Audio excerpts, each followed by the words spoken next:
영덕에서 제가 이재민들도 이제 만나서 말씀 나누고 있는데, 한 이재민 분은 이제 펜션을 하시는, 숙박업을 하시는 분인데, 한 26억 가까이 이제 투자해가지고 펜션을 하셨는데, 이 부분에 대해 가지고 실질적으로 보상을 받을 수 있는 부분은 그보다 한참 적은 상황이다.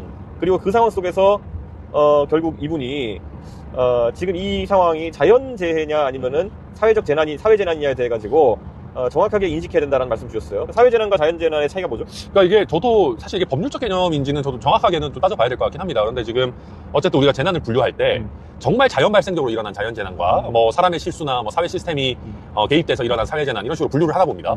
그런데 이제 이번 뭐 산불 같은 경우에 어쨌든 의성에서 발화를 한 당시에 실화 책임이 있는 가해자가 있는 경우다 보니까 이게 어떤 자연재해와 동일한 수준의 보상 내지는 보험 처리 이런 것들이 제한이 있는 것 같습니다. 근데 이거는 사실은 좀 부당하다고 저는 생각을 하는 게 예를 들면은 의성에서 실화자가 불을 내서 그 주변이 일정 부분 타고 그 사람이 개인적으로 책임질 수 있는 부분은 개인한테 책임을 물어야 되겠지만 이게 바람을 타고 뭐 시군 경계를 넘어가지고 뭐 어마어마하게 산불을 번지고 하게 되면은 그 개인이 책임질 수 있는 부분을 넘어서잖아요. 그렇죠. 그러니까 불이 그러니까 처음에 딱 발화한 것 자체는 그렇죠. 책임을 다른 것에 물을 수 있겠고 그분에게 뭐 민사적 배상 책임이라는 것들 물을 수 있겠지만은 이렇게 완전히 5개 군 시군에 영향을 미치면서 이렇게 산불이 확대되게 되면은 이건 이분이 우선 개인적으로 감당하거나 아니면 책임을 질 역량도 없을 뿐더러 그렇죠. 불가능하죠. 한편으로는 이게 확산에 있어가지고는 사실 그러니까 좀 다른 이유가 있었다고 봐야 되는 게 아니냐 하는 건데, 그래서 저는 이게 자연재해로 보는 게 맞다, 자연재난으로 보는 게 맞다라는 입장인데, 지금까지 방문한 정치인들 중에서는 이것이 자연재난이라고 보기보다는 사회재난이기 때문에 좀 어렵다는 식으로 얘기하는 정치인들이 있었던 것 같은데,